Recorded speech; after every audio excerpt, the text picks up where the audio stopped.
2022 সালে মুর্শিদাবাদের ফারাক্কা ব্লকের 5টি গ্রাম পঞ্চায়েতের প্রায় 30,000 ছাত্রছাত্রীদের জন্য স্কুল পোশাক তৈরি করে এখনও পর্যন্ত পোশাক সেলাইয়ের টাকা না পেয়ে মুখ্যমন্ত্রীর দ্বারস্থ হলেন মুর্শিদাবাদের ফারাক্কার এক ব্যক্তি। পোশাক সেলাইয়ের টাকা না পেয়ে মুখ্যমন্ত্রীর দপ্তর ছাড়াও মুর্শিদাবাদের জেলাশাসক সহ একাধিক পদাধিকারীকে লিখিতভাবে অভিযোগ দায়ের করেছেন তিনি।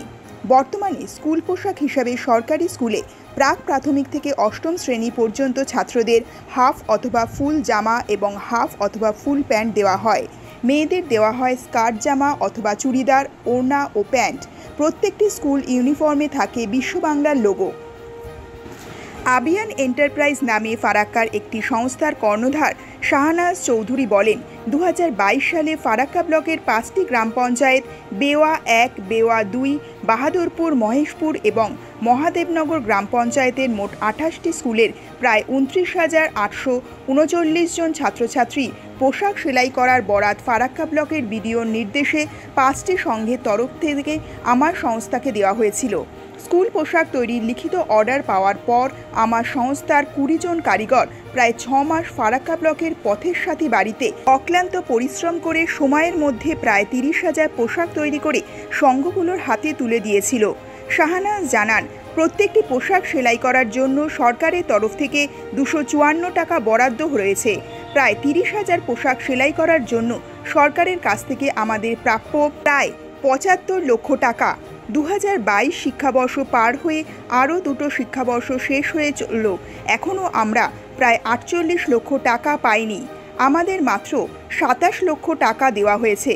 তিনি বলেন, স্কুল পোশাক তৈরি করার জন্য কারিগরদের তাদের মজুরি ইতিমধ্যেই দিয়ে দিতে হয়েছে। এই টাকা দেওয়ার জন্য আমাকে বহু ব্যক্তির কাছ থেকে বিপুল পরিমাণ অর্থ দেনা করতে হয়েছে। এই মুহূর্তে আমি ঋণে সম্পূর্ণ জর্জরিত হয়ে নিঃস্ব হয়ে পড়েছি। আত্মহত্যা করা ছাড়া আমার কাছে এই মুহূর্তে আর কোনো রাস্তা খোলা নেই। পোশাক সেলাই করার টাকা পাওয়ার জন্য একাধিকবার আমি ফারাক্কার বিডিও সহ অন্য আধিকারিকদের সাথে দেখা করেছি, কিন্তু কারোর কাছ থেকে কোনো সদুত্তর পাইনি। কোনো উপায় না পেয়ে আমি বিডিও, জেলাশাসক, মুখ্যমন্ত্রীর দপ্তরে লিখিত অভিযোগ করার পাশাপাশি হাইকোর্টের উকিলের চিঠি বিডিওকে পাঠিয়েছি। যদিও স্কুল পোশাক তৈরি করার জন্য কোনো এজেন্সি বা সংস্থাকে বিডিও অফিসের তরফ থেকে বরাদ দেওয়া হয়নি বলে জানিয়ে দিয়েছেন ফারাক্কার বিডিও জুনায়েদ আহমেদ। তিনি বলেন, 2022 সালে স্কুল পোশাক তৈরির জন্য সংঘগুলোকে তাদের প্রাপ্য অর্থ দেওয়া হয়ে গেছে। সংঘগুলো কাকে বরাদ দিয়ে সেই পোশাক তৈরি করেছিল সে বিষয়ে আমার কিছুই জানা নেই।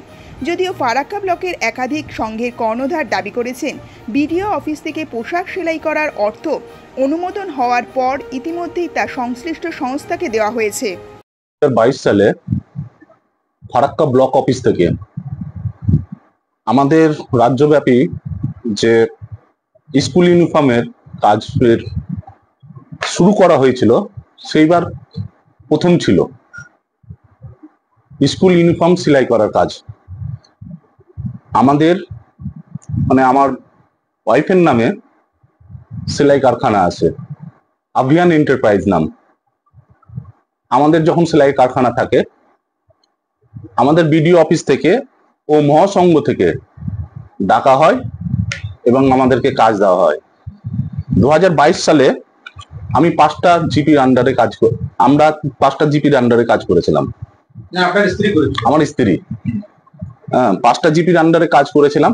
ফারাক্কার পথের সাথী থেকে, ফারাক্কার পথের সাথীতে কাজটা শুরু করা হয়। বিডিও সাহেবের নির্দেশ মতো উনি বলেন যে ফারাক্কার পথের সাথীতে কাজটা আপনাদেরকে করতে হবে।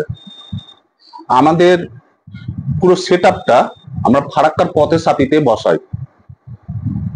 সেখানে আমরা ফারাক্কা ব্লকের 5টা জিপির আন্ডারে যতগুলি স্কুল আছে, সবগুলি স্কুলের ড্রেস যথাসময়ে আমরা সেলাই করে সরকারি নির্দেশ মেনে, যে শিডিউল ছিল সেই শিডিউল মেনে আমরা কিন্তু কাজ কমপ্লিট করি। কাজ কমপ্লিট করার পর বিডিও অফিসে যখন টাকা আসে, বিডিও অফিস থেকে টাকা কিন্তু আমাদেরকে সম্পূর্ণ দেওয়া হয় না। প্রথমে টাকা এসেছিল 25 লাখ টাকা, সেখান থেকে আমাদেরকে 2 লাখ টাকা দিয়েছিলেন।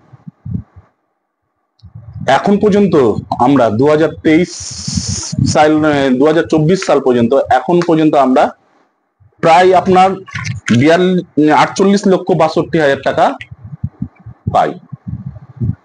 একটা স্টুডেন্ট প্রতি অ্যালটমেন্ট, আমার টোটাল ফারাক্কা 5টা জিপি আন্ডারে আমি কাজ করেছিলাম 28,839 জন স্টুডেন্টের। একটা স্টুডেন্ট প্রতি সরকারি বরাদ্দ ছিল পার স্টুডেন্টের 254 টাকা। সেই মোতাবেক আমাদেরকে 27 লাখ টাকা পেমেন্ট করে। সেই 27 লাখ টাকা পেমেন্টের মধ্যে ফারাক্কা পথের সাথীর, যেটা সরকারি সংস্থা, কিন্তু সেই পথের সাথীর বিল প্রায় 2 লক্ষ টাকা। আরো অন্য অন্য কিছু ধরুন, ওরা টাকাটা কেটে রেখে দেয়। এখন পর্যন্ত আমাকে 27 লাখ টাকা পর্যন্ত দেওয়া হয়েছে, বাকি টাকা আমরা এখনো পাইনি। এখন প্রায় 48 লাখ টাকা মতো। আমরা এই টাকা যে পাওয়ার ইস্যুর জন্য আমার মিসেস বারবার গিয়েছে ভিডিওর কাছে, কিন্তু ভিডিও উনাকে হেনস্থা করে বের করে দিয়েছেন।